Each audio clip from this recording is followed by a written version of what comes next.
Hello అండి. అందరికీ నమస్కారం. Welcome back to daily info Telugu YouTube channel. మన ఆంధ్రప్రదేశ్ రాష్ట్రంలో గత వైసీపీ ప్రభుత్వం అంటే జగన్మోహన్ రెడ్డి గారి ప్రభుత్వంలో ఇచ్చినటువంటి ఇళ్ల స్థలాలు, అదేవిధంగా ఇళ్ల పట్టాలు ఏవైతే ఉన్నాయో, సో వాటికి సంబంధించి రద్దు చేసేసి వాళ్ళందరికీ కూడా కొత్తగా అవకాశం అయితే కల్పించబోతున్నారనమాట.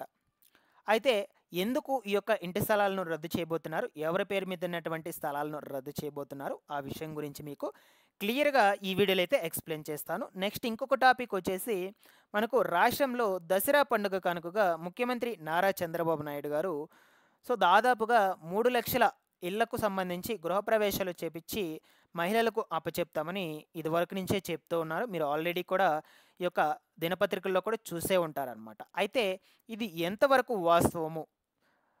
ఈ యొక్క దసరా పండుగ కానుకగా 3,00,000 ఇళ్లకు సంబంధించినటువంటి గృహప్రవేశాలు నిజంగానే చేపిస్తున్నారా లేదా? ఇస్తారా లేదా? అనే విషయం గురించి కూడా మీకు క్లారిటీగా ఎక్స్‌ప్లెయిన్ చేస్తాను. ఇక ఫైనల్‌గా వచ్చేసి చాలామంది చాలా రోజుల నుంచి ఎదురు చూస్తున్నటువంటి 2, 3 సెంట్ల ఇంటి స్థలాలకు సంబంధించిన ఆన్‌లైన్ దరఖాస్తు ప్రక్రియలు.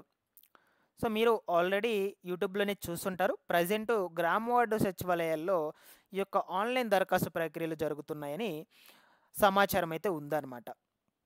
అయితే ఇది ఎంతవరకు నిజము? గ్రామ వార్డు సచివాలయాల్లో నిజంగానే ఈ 2, 3 సెంట్ల స్థలాలకు సంబంధించి అప్లికేషన్స్ తీసుకుంటున్నారా లేదా? అనే విషయం గురించి మీకు ఒక క్లారిటీ అయితే ఇస్తాను. మీరందరూ కూడా తప్పకుండా వీడియోనైతే ఎండ్ వరకు చూసి ఈ ఇన్ఫర్మేషన్ గనుక మీకు యూజ్‌ఫుల్ అని అనిపించినట్లయితే లైక్ చేసి అందరికీ కూడా షేర్ చేయడం అయితే మర్చిపోవద్దు. అలాగే ఫస్ట్ టైం గనుక ఎవరైనా ఛానల్‌ని విజిట్ చేయడానికి వచ్చినటువంటి వాళ్ళు ఉన్నట్లయితే ఛానల్‌ని సబ్స్క్రైబ్ చేసుకునేసి పక్కనే ఉన్నటువంటి బెల్ ఐకాన్‌ని క్లిక్ చేసి ఆన్‌లో అయితే పెట్టుకోండి. సో మన రాష్ట్రంలో ఈ యొక్క ఉచిత ఇంటి స్థలాలకు సంబంధించి, ఉచిత ఇళ్లకు సంబంధించి ఎటువంటి ఇన్ఫర్మేషన్ వచ్చినా సరే మన ఛానల్ నుంచి మీకు ఎప్పటికప్పుడు అప్డేట్ అయితే చేస్తూ ఉంటాను. సబ్స్క్రైబ్ చేసుకునేసేయండి. ఇక లేట్ చేయకుండా టాపిక్‌లోకి గనుక వచ్చేసినట్లయితే మొట్టమొదటిగా మనకు గత వైసీపీ ప్రభుత్వంలో ఇచ్చినటువంటి ఇళ్ల స్థలాలు ఏవైతే ఉన్నాయో ఆ ఇళ్ల స్థలాలను రద్దు చేసి వాటిని మళ్ళా కూడా లేఅవుట్లుగా చేస్తామని తాజాగా సమాచారం అయితే వచ్చిందనమాట. అవి కూడా ఖాళీగా ఉన్నటువంటి ఇళ్ల స్థలాలు మాత్రమే. ఖాళీగా ఉన్నటువంటి ఇళ్ల స్థలాలను లబ్ధిదారుల అనుమతితోనే, అంటే వాళ్ళ అంగీకారంతోనే, వాళ్ళని అడగకుండా కాదు, వాళ్ళ అంగీకారంతోనే లేఅవుట్లుగా చేసి సెంటు స్థానంలో 2 సెంట్లు, సెంటున్నర బదులుగా 3 సెంట్లుగా లేఅవుట్ చేసేలా సీఎం నారా చంద్రబాబు నాయుడు గారు గృహ నిర్మాణ శాఖ మంత్రి కొలుసు పార్థసారథి గారికి ఆదేశాలైతే జారీ చేశారనమాట. సో కాబట్టి ఇప్పుడు మీకు ఒక క్లారిటీ అయితే వచ్చిందని అనుకుంటున్నాను. ఎవరికి సంబంధించిన ఇంటి స్థలాలను రద్దు చేయబోతున్నారు అనే విషయం గురించి చూసుకుంటే, ఖాళీగా ఎవరైతే పెట్టుకో ఉంటారో, లైక్ ఎలా అంటే గతంలో ఇచ్చినారు ఈ యొక్క ఇల్లు స్థలాలు. కొంతమందికొచ్చేసి ఈ ఇల్లు నిర్మించుకోవడానికి అనువుగా లేనటువంటి ప్రదేశాలు, అంటే ఈ యొక్క శ్మశానాలు కావచ్చు, వాళ్ళు ఉన్నటువంటి ఊరికి దిగువన కావచ్చు, ఆ విధంగా చాలామందికి కూడా ఇచ్చున్నారనమాట. సో వాళ్ళు ఆ స్థలంలో ఇల్లు నిర్మించుకోకుండా అదే విధంగా ఖాళీగానే పెట్టుకున్నారు ఇప్పటికీ కూడా. కొంతమందికి ఇంటి స్థలం ఇచ్చినా, వాళ్ళకి కట్టుకోవడానికి అనువుగా ఉన్నటువంటి ప్రదేశంలో ఇచ్చినా సరే, వాళ్ళ దగ్గర సరైనటువంటి ఆర్థిక స్తోమత లేకపోవడం వల్ల, సరైన ఆర్థిక సహాయం అందకపోవడం వల్ల కూడా ఇల్లు కట్టుకోకుండా అదే విధంగా ఖాళీగా అయితే పెట్టుకో ఉన్నారు. సో ఈ విధంగా ఏవైతే ఉన్నాయో వాటన్నిటినీ కూడా వాళ్ళ అంగీకారంతోనే రద్దు చేసి మళ్ళా కూడా వాళ్ళకి కొత్తగా ఈ 2, 3 సెంట్ల ఇంటి స్థలాలకు సంబంధించి ఆన్‌లైన్ దరఖాస్తులు చేసుకోవడానికి అవకాశం అయితే కల్పించి మళ్ళా వాళ్ళకి ఇల్లు కట్టుకోవడానికి అనువుగా ఉన్నటువంటి ప్రదేశాల్లో ఇళ్ల స్థలాలైతే అందించబోతున్నారు. అయితే ప్రెజెంట్ మనకు దీని మీద వెరిఫికేషన్ అయితే చేస్తూ ఉన్నారనమాట. వెరిఫికేషన్స్ చేసి వాటన్నిటిని కూడా గుర్తించి ఖాళీగా ఉన్నటువంటి వాటన్నిటిని కూడా లేఅవుట్లుగా చేసి మళ్ళా కూడా అవకాశం అయితే కల్పించబోతున్నారు. ఓకేనా? ఇక్కడ వరకు క్లియర్ అనమాట మనకు. సో నెక్స్ట్ ఇంకొక టాపిక్ వచ్చేసి రాష్ట్రంలో రాబోయేటువంటి దసరా పండుగ కానుకగా ముఖ్యమంత్రి నారా చంద్రబాబు నాయుడు గారు మనకు ఇంకొక హామీ అయితే ఇచ్చున్నారనమాట. అది వచ్చేసి ఏంటంటే 3,00,000 ఇళ్ల నిర్మాణం పూర్తి చేసి ఇళ్లకు సంబంధించి గృహప్రవేశాలు చేపించి తాళం చెవులను మహిళల చేతికి అప్పచెప్తామని ఇంకొక హామీ కూడా ఇచ్చున్నారు. బట్ ఇది చాలా రోజుల నుంచి కూడా డిలే అవుతూ వస్తుంది మనకు. అంటే పోస్ట్‌పోన్ చేస్తూనే వస్తున్నారు వివిధ కారణాల చేత. వివిధ కారణాలంటే ఎలాగంటే ఇళ్లకు సంబంధించినటువంటి నిర్మాణ పనులు త్వరగా పూర్తి కాకపోవడం. ఓకేనా. సో కొన్ని దగ్గరల దళారులు సరైనటువంటి టైంకి వచ్చి ఇల్లును నిర్మించకపోవడం, సరైనటువంటి సమయంలో దళారులు దొరకకపోవడము, కొన్ని సమయాల్లో వచ్చేసి బడ్జెట్ లోపం వల్ల, ఈ విధంగా ఏదో ఒక కారణం చేత అలా డిలే అవుతూనే వచ్చింది. బట్ ఎట్టకేలకి మనకు ప్రజెంట్ ఇప్పటి వరకు దాదాపుగా 2,81,000 ఇళ్ళనైతే నిర్మించున్నట్లు మనకు ముఖ్యమంత్రి నారా చంద్రబాబు నాయుడు గారు చెప్తూ ఉన్నారు. బట్ రిమైనింగ్ 3,00,000కు సంబంధించి 19,000 ఇళ్లను కూడా కంప్లీట్ చేసి, పూర్తి నిర్మాణ దశలో కంప్లీట్ చేసి, వాటన్నిటిని కూడా గృహ ప్రవేశాలు చేపించి మహిళలకైతే అప్పచెప్తామని చెప్తూ ఉన్నారు.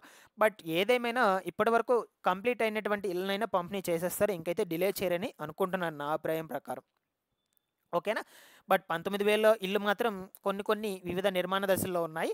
బట్ 2,81,000 ఇల్లు మాత్రం కంప్లీట్ అయిపోయినాయి పూర్తిగా. వాటి వరకన్నా ఇళ్ళకు సంబంధించి గృహప్రవేశాలు చేపించే అవకాశాలు అయితే ఉండొచ్చు అనమాట, ఖచ్చితంగా నా అభిప్రాయం ప్రకారం చెప్తున్నాను. బట్ చూద్దాం, ముందు రోజుల్లో మనకు అబ్స్ట్రాక్ట్ అయితే రిలీజ్ చేస్తారు, ఇన్ఫర్మేషన్ అయితే వస్తూ ఉంటుంది ఎప్పటికప్పుడు, ఇన్ కేసు పంపిణీ చేసే పని అయితే. ఓకేనా. సో ఇక ఫైనల్గా వచ్చేసి 2-3 సెంట్ల స్థలాలకు సంబంధించినటువంటి ఆన్లైన్ దరఖాస్తు ప్రక్రియ అండి. సో ప్రజెంట్ మనకు ఆంధ్రప్రదేశ్ రాష్ట్రంలో 2-3 సెంట్ల ఇంటి స్థలాలకు సంబంధించిన ఆన్లైన్ దరఖాస్తు ప్రక్రియలు జరుగుతున్నాయని మీరు ఆల్రెడీ కూడా యూట్యూబ్లలో చాలా వీడియోస్లో కూడా చూస్తుంటారు, చాలామంది కూడా చెప్తూ ఉన్నారు. అయితే ఇది నిజమే. మనకు రాష్ట్రంలో ఈ యొక్క కొన్ని డిస్ట్రిక్ట్స్లో కొన్ని సచివాలయాల్లో మాత్రం ఈ 2-3 సెంట్ల ఇళ్ల స్థలాలకు సంబంధించినటువంటి ఆన్లైన్ దరఖాస్తు ప్రక్రియలు జరుగుతూ ఉన్నాయి. ఆన్లైన్ దరఖాస్తులు అయితే తీసుకుంటున్నారు, వాళ్ళ దగ్గర నుంచి దరఖాస్తులు తీసుకుంటున్నారు, వాళ్ళు వెళ్ళి దరఖాస్తు పెట్టుకున్నప్పుడు తీసుకుంటున్నారే కానీ వాటిని వెరిఫికేషన్స్ చేసి వాళ్ళకి ఇళ్ల స్థలాలను అయితే కల్పించడం లేదనమాట. సో మనకు గవర్నమెంట్ ఆదేశాలు జారీ చేసింది, వాళ్ళు దరఖాస్తులు చేసుకున్నప్పుడు మీరు దరఖాస్తులు అయితే తీసి అలానే పెట్టుకోండి, ఓకేనా. సో దాని తర్వాత ఇంకొక స్టెప్ వెళ్ళడానికి మేము ఆదేశాలు జారీ చేస్తామని చెప్పున్నారు, అంతవరకే చెప్పున్నారు. కానీ సో దాని తర్వాత ఇళ్ల స్థలాలు కల్పించండి, దానికి సంబంధించినటువంటి ప్రాసెస్ చేయండి, అవేమీ కూడా చెప్పలేదన్నమాట. అందువల్ల మాత్రం వాళ్ళు దరఖాస్తులు అయితే తీసుకుంటున్నారు కానీ నెక్స్ట్ స్టెప్ ఏమీ కూడా చేయడం లేదన్నమాట. వాస్తవంగా తీసుకుంటున్నారు ఈ యొక్క దరఖాస్తులు అనేటువంటివి, బట్ కొన్ని గ్రామ వార్డు సచివాలయాల్లో మాత్రమే తీసుకుంటున్నారు. ఆ విధంగా తీసుకొని ఇప్పుడు ప్రజెంట్ మనకు వెరిఫికేషన్స్ చేస్తున్నారు కదా, ఈ యొక్క ఖాళీగా ఉన్నటువంటి లేఅవుట్లకు సంబంధించి ఆ వెరిఫికేషన్స్ కంప్లీట్ అయ్యాక కావాలంటే ప్రాసెస్ అనేటువంటిది అయితే చూస్తారనమాట ఖచ్చితంగా, ఓకేనా. సో దీని ద్వారా ఇప్పుడు స్థలం రద్దు చేసి మళ్ళీ కూడా కొత్తగా అప్లై చేసుకోవడానికి అవకాశం కల్పించబోతున్నారు కదా, వాళ్ళకు కూడా మళ్ళీ కూడా దరఖాస్తులు అయితే తీసుకుంటారు కాబట్టి. సో ఇవన్నీ కూడా వెరిఫికేషన్స్ చేసేసాక వాళ్ళకు కూడా మళ్ళీ అందరితో పాటుగా దరఖాస్తులు చేసుకోవడానికి అవకాశం అయితే కల్పించడానికి వీలైతే ఉంటుందన్నమాట. వాళ్ళకైతే తెలుస్తుంది వెరిఫికేషన్స్ చేశాక ఎంతమంది ఇంటి స్థలాలను రద్దు చేశారు అనే విషయం గురించి. సో మళ్ళీ వాళ్ళకి కూడా అవకాశం కల్పించాలి కాబట్టి ఇక ఫైనల్గా ఇవి మొత్తం కంప్లీట్ అయిపోయాక నెక్స్ట్ ఇక ఈ యొక్క దరఖాస్తు ప్రక్రియలను అయితే మొదలు పెడతారు ఖచ్చితంగా. చాలామంది ఎదురు చూస్తూ ఉన్నారు ఈ 2-3 సెంట్ల ఇళ్ల స్థలాలకు దరఖాస్తులు చేసుకోవడానికి, ఓకేనా. అయితే నేను ఆల్రెడీ ఈ యొక్క ఇళ్ల స్థలాలకు సంబంధించి అర్హతలు ఎలా ఉండబోతున్నాయి, ఎవరెవరికి మాత్రమే అవకాశం కల్పించబోతున్నారు, ఎలా అప్లై చేసుకోవాలి, డాక్యుమెంట్స్ ఏంటి, ఈ వివరాల గురించి ప్రీవియస్ వీడియోలో చెప్పున్నాను.